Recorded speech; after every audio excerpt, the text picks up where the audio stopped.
ada 3 yang menjadi jiwa sebagai penggerak dari setiap gerak langkah Silek Minang. Oke. Langkah 3, 4, 9. Selanjutnya 3, 2, 1 roller.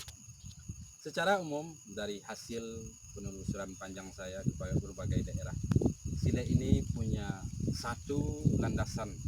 Hampir seluruh perguruan atau sasaran yang ada di Minangkabau memiliki dasar pemahaman yang sama. Ada yang diisyaratkan dengan langkah tigo, kemudian ada isyaratnya tentang langkah ampe, dan ada isyaratnya tentang langkah 9.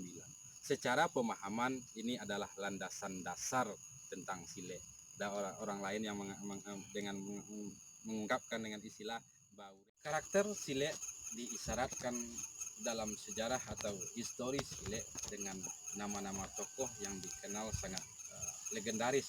Yang pertama ada Harimau Campo yang identik dengan gerak atau teknik yang cukup keras. Kemudian secara gerak langkahnya akan sesuai dengan teknik harimau, namun yang diambil adalah tekniknya, bukan bentuknya. Yang kemudian ada Kucang Siam yang identik dengan gerak langkah yang fleksibel dan ringan, keseimbangan. Kemudian ada tokoh yang dikenal dengan nama istilahnya Kambiang Hutan yang lebih kepada strategi atau taktik dalam sebuah pertarungan. Dan selanjutnya ada Anjang Mu'alim. Di sini adalah ketajaman feeling dan rasa, ketajaman naluri di dalam diri yang akan mengontrol seluruh pergerakan Silek. Itu baru 4. Kemudian ada 3 tokoh yang menjadi jiwa di dalam Silek.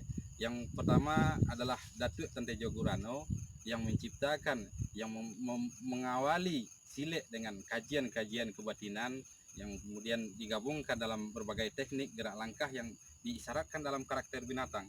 Kemudian ada Cati Bilang Pandai yang lebih dominan tentang kearifan, kebijaksanaan, dan ketepatan di dalam mengambil setiap tindakan dalam sebuah pertarungan.